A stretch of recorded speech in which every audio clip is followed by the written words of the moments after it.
নমস্কাৰ এনে study space চেনেলটোলৈ স্বাগতম জনাইছোঁ। আজি আমি এইটো ভিডিঅ'ত ক্লাছ 9ৰ অসমীয়াৰ দ্বিতীয়টো চেপ্টাৰ মানৱ বন্দনা আলোচনা কৰিম। ইয়াত আমি কিতাপত দিয়া যিমানখিনি কোৱেশ্চন আছে গোটেইখিনি আলোচনা কৰিম আৰু লগতে কোনখিনি ইম্পৰ্টেণ্ট হয় তোমালোকৰ এক্সাম পাৰ্সপেক্টিভৰ পৰা এইখিনি মই কৈ যাম।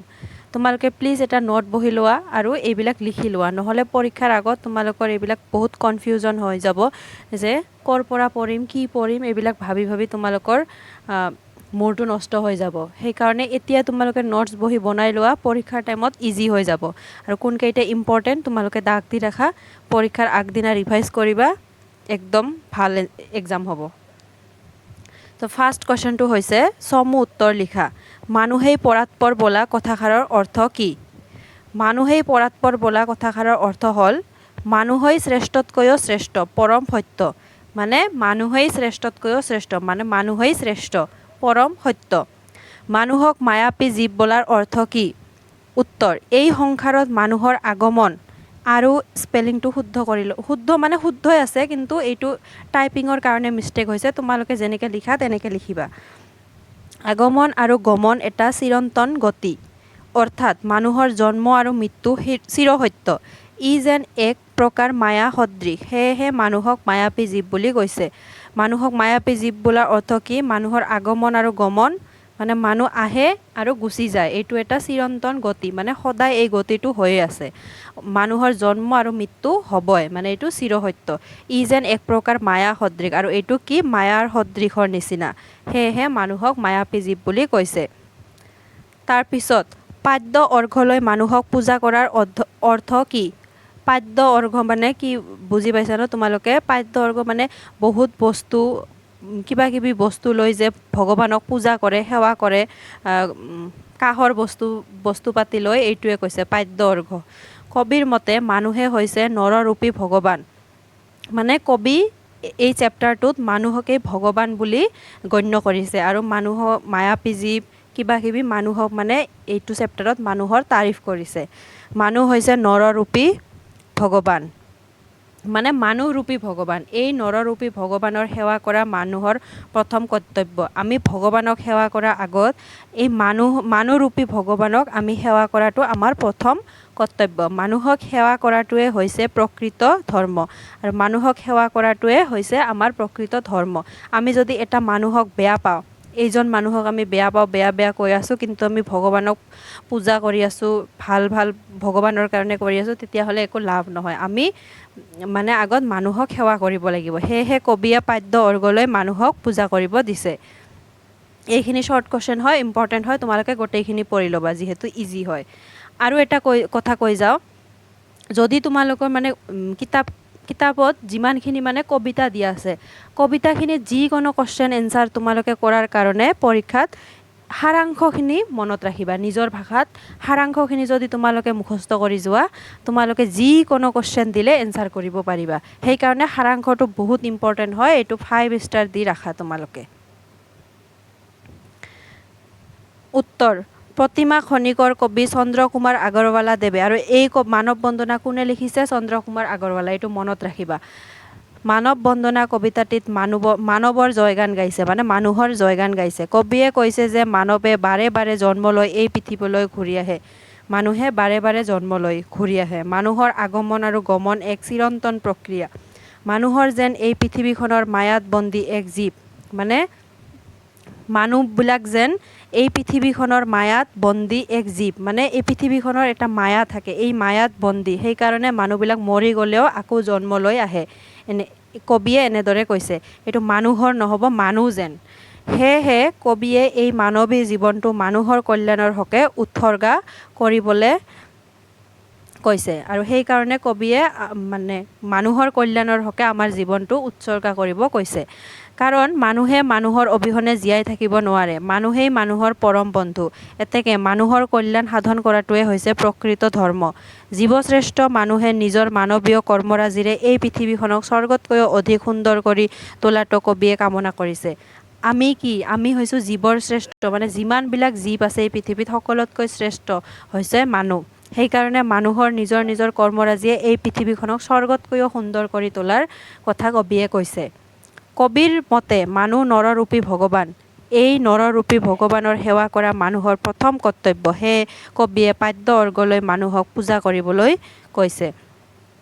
এইটো কবিতাত তোমালোকে এটা কথা মন কৰা, এই কবিতাটোত কবিয়ে অনলি মানুহৰ গুণগান গাইছে আৰু কবিয়ে কৈছে মানুহ শ্ৰেষ্ঠ, জীৱ শ্ৰেষ্ঠ, মানে যিমানবিলাক জীৱ আছে সকলোতকৈ শ্ৰেষ্ঠ হৈছে মানুহ। সেইকাৰণে মানুহে নিজৰ কৰ্মৰাজিৰে এই পৃথিৱীখনক স্বৰ্গতকৈও সুন্দৰ কৰি তুলিব কৈছে। আৰু আমি ভগৱানক পূজা কৰাৰ আগত মানে মানুহেই ভগৱান, মানুহ হৈছে নৰৰূপী ভগৱান, মানে মানুহৰ ৰূপত ভগৱান। সেইকাৰণে আমি মানুহক পাদ্য অৰ্ঘ্যলৈ পূজা কৰিব লাগে আৰু মানুহ মানুহৰ বন্ধু।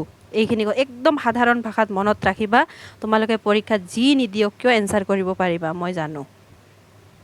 তাৰপিছত 3 নম্বৰ কি কুৱেশ্যন, এই যে পৃথিৱী স্বৰ্গত অধিক মানুহৰ নিজাপি ঘৰ, কথাষাৰৰ অৰ্থ বুজাই লিখা। তোমালোকে এইখিনি পঢ়ি কি বুজি পালা? আমাক কি কৈছে যে মানুহ হৈছে শ্ৰেষ্ঠ, সেইকাৰণে এই পৃথিৱীখনক নিজৰ কৰ্মৰাজিৰে স্বৰ্গতকৈ অধিক সুন্দৰ কৰি তুলিব কৈছে, কাৰণ এইটো মানুহৰ নিজৰ ঘৰ হয়। তোমালোকে এইখিনিৰ পৰা এই লাইনটোৰ অৰ্থ বুজি পালা ন? এতিয়া তোমালোকে এইখিনি নিজৰ ভাষাত লিখিব পাৰিবা। ফাৰ্ষ্টত এইখিনি যেনেকৈ আছে তেনেকৈ লিখিছে, তাৰপিছত লিখিছে মানুহৰ নিজাপি বুলি কবিয়ে পৃথিৱীখনৰ কথাকে বুজাইছে। কাৰণ মানুহ সদায় এই পৃথিৱীখনতেই থাকিবই লাগিব। এই পৃথিৱীখনৰ প্ৰত্যেকটো বস্তুৱে অতি প্ৰয়োজনীয়। মানে এই নিজাপি ঘৰ এই শব্দটো দি কাক বুজাইছে? পৃথিৱীক বুজাইছে। কাৰণ মানুহ সদায় পৃথিৱীখনতে থাকিবই লাগিব। এই পৃথিৱীখনৰ প্ৰত্যেকটো বস্তুৱে অতি প্ৰয়োজনীয়। আমি প্ৰত্যেকেই ভাল বেয়া সঁচা মিছা সুখ দুখৰ অনুভৱ এই পৃথিৱীখনতেই মানুহৰ মাজতেই পাওঁ। আমি যিমানবিলাক সঁচা মিছা ভাল বেয়া সুখ দুখ এই পৃথিৱীখনতেই মানুহৰ মাজতেই পাওঁ।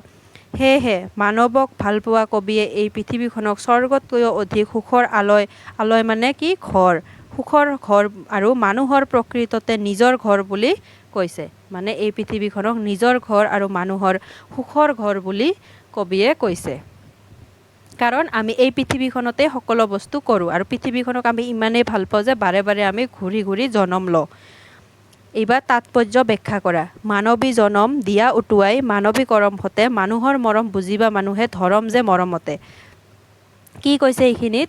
তোমালোকে উত্তৰত আগত এই লাইনখিনি দি দিবা। যেতিয়া উত্তৰ লিখিবা তেতিয়াহ'লে মানে কুৱেশ্যনত যি আছে এইখিনি লিখিবা। তাৰপাছত লিখিবা যে উক্ত কবিতাফাকি আমাৰ পাঠ্যপুথিৰ অন্তৰ্গত। তোমালোকে এই কাৰণেই মানে এটা কবিতা পঢ়িলে কবিতাটোৰ কবি কোন জানিব লাগিব। আৰু লাইনখিনি মই এটা কথা কওঁ, তোমালোকে যেতিয়া এটা কবিতা ষ্টাৰ্ট কৰিবা, আজি যেনেকৈ তোমালোকে এইটো ভিডিঅ'ত আহিছা মানে তোমালোকে এনচাৰখিনি পঢ়িব আহিছা, কিন্তু এই এনচাৰখিনি পঢ়াৰ আগত মই এটা কথা কওঁ, তোমালোকে কবিতাটো 5 বাৰ ৰিডিং পঢ়া। ৰিডিং পঢ়ি তাৰপিছত তোমালোকে আহিবা আৰু পৰীক্ষাত মানে যি লাইন মাজৰ পৰা উঠাই নিদিয়ক কিয় তোমালোকে গম পাবা যে এইটো কবিতাৰ পৰা দিছে আৰু এইটো কবিতাৰ কবি হ'ল চন্দ্ৰকুমাৰ আগৰৱালা। কাৰণ এনেকৈ লিখিব লাগিব যদি ব্যাখ্যা কৰা বুলি দিয়ে। কি লিখিবা? উক্ত কবিতাফাকি আমাৰ পাঠ্যপুথিৰ অন্তৰ্গত প্ৰতিমাৰ খনিকৰ কবি চন্দ্ৰকুমাৰ আগৰৱালা দেৱৰ মানৱ বন্দনা নামৰ কবিতাটিৰ পৰা তুলি দিয়া হৈছে। এইখিনি লিখিবই লাগিব যদি ব্যাখ্যা দিয়ে। তাৰপিছত এই লাইনখিনি কি উদ্দেশ্যত কৈছে, কি কাৰণত কৈছে, নেক্সট পেৰাগ্ৰাফ চেঞ্জ কৰি আমাক সেইখিনি লিখিব লাগে। মানুহৰ পাৰস্পৰিক মৰম চেনেহৰ, এইটো পাৰস্পৰিক হ'ব, পাৰস্পৰিক মৰম চেনেহৰ জৰিয়তে এই মৰততেই সৰগৰ সুখ লাভ কৰিব পাৰি, এই কথাকেই কবিতাফাকিত প্ৰকাশ পাইছে। মানে কি? মানুহে পৰস্পৰ এজনে আনজনক মৰম চেনেহৰ জৰিয়তে এই মৰততে মানে এই পৃথিৱীখনতেই সৰ্গৰ সুখ লাভ কৰিব পাৰি বুলি কবিয়ে কৈছে। মানৱতাবাদী কবিয়ে কবিতাটিত মানৱৰ জয়গান গাইছে। এইখিনি তোমালোকে যদি পৰীক্ষাত এইখিনি লিখিব নোৱাৰা, তোমালোকে সাৰাংশ যি পঢ়িছা সেইখিনিয়ে যদি ইয়াত লিখি দিয়া তথাপি এনচাৰ হৈ যায়। মানৱতাবাদী কবিয়ে কবিতাটিত মানৱৰ জয়গান গাইছে। কবিতাটিত কবিয়ে এই মানৱী জনমটোত মানুহৰ সেৱাত ব্ৰতী হ'বলৈ উপদেশ দিছে। মানুহৰ মাজত মৰম চেনেহৰ আদান প্ৰদানৰ জৰিয়তে মানুহে এই ধৰাতেই স্বৰ্গৰ সুখ লাভ কৰিব পাৰিব। মানুহৰ মাজত থকা পাৰস্পৰিক মৰমকেই কবিয়ে প্ৰকৃত ধৰ্ম বুলি কৈছে। মানে মানুহক ভালপোৱা, মানুহক সেৱা কৰাতেই মানুহৰ প্ৰকৃত ধৰ্ম আৰু উদ্দেশ্য বুলি কৈছে। তাৰ পিছৰ ব্যাখ্যাটো হ'ল মানুহেই দেৱ মানুহেই সেৱ মানুহ বিনে নাই কেও কৰা কৰা পূজা পাদ্য অৰ্ঘ্যলৈ জয় জয় জয় মানৱদেৱ। এইখিনি আমি পঢ়িয়ে গম পালোঁ আমাক কি কৈছে যে মানুহেই আমাৰ দেৱতা, তাৰপিছত মানুহক আমাক সেৱা কৰিব লাগে, মানুহৰ অবিহনে এই পৃথিৱীত কোনো নাই আৰু আমাক মানুহকে পাদ্য অৰ্ঘ্যলৈ পূজা কৰিব কৈছে। আমি এইখিনি পঢ়িয়ে গম পাওঁ কাৰণ আমি সাৰাংশ পঢ়িছোঁ। ফাৰ্ষ্টত এইখিনি লিখিবা কুৱেশ্যনত যি দিয়া আছে, তাৰপিছত এই লাইনটো ছেইম হ'ব। উক্ত কবিতাফাকি আমাৰ পাঠ্যপুথি চন্দ্ৰকুমাৰ আগৰৱালাৰ দ্বাৰা ৰচিত মানৱ বন্দনা নামৰ কবিতাটিৰ পৰা তুলি দিয়া হৈছে। তাৰপিছত কি উদ্দেশ্যত কৈছে, মানুহে মানুহক দেৱতা জ্ঞান কৰি সেৱা কৰা প্ৰসংগত উক্ত কবিতাফাকি উল্লেখ কৰিছে। তাৰপিছত এতিয়া মানে লাইনখিনিত কি কৈছে, আমাক সেইখিনি লিখিব লাগিব। এই পৃথিৱীত মানুহেই হ'ল নৰৰূপী ভগৱান, মানে মানুহকেই ভগৱান বুলি কৈছে। এই নৰৰূপী ভগৱানৰ সেৱা কৰা মানুহৰ প্ৰধান কৰ্তব্য। এই সচৰাচৰ মাজত পৰম শক্তিৰূপে জিলিকি থকা মানৱ সত্তাক সেৱা কৰাটোৱে হৈছে মানুহৰ পৰম ধৰ্ম। মানে পৰম শক্তিৰূপে জিলিকি থকা মানৱ সত্তাক, মানুহৰ অস্তিত্বক, সত্তাক সেৱা কৰাটোৱে হৈছে মানুহৰ পৰম ধৰ্ম। সেয়েহে কবিয়ে পাদ্য অৰ্ঘলৈ মানুহৰ পূজা কৰিবলৈ কৈছে আৰু মানুহৰ জয়গান গাবলৈ কৈছে। মানুহৰে জয়গান গাব কৈছে, মানুহকে পূজা কৰিব কৈছে। এতিয়া আমি ভাষা বিষয়ক ব্যাকৰণখিনি চাওঁ। সমাৰ্থক শব্দ লিখা, এইখিনি একেবাৰে ইজি হয়, তোমালোকে পাৰিবাই।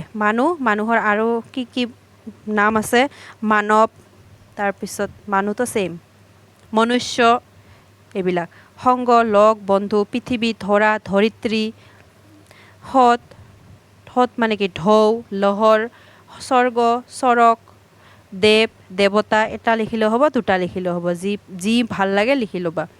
তাৰপিছত সংস্কৃত কৰ্ম, ধৰ্ম আদিৰ শব্দৰ পৰা কৰম, ধৰম আদি শব্দৰ উৎপত্তি হৈছে। এনে কিছুমান শব্দ বাছি উলিয়াই এখন তালিকা প্ৰস্তুত কৰা।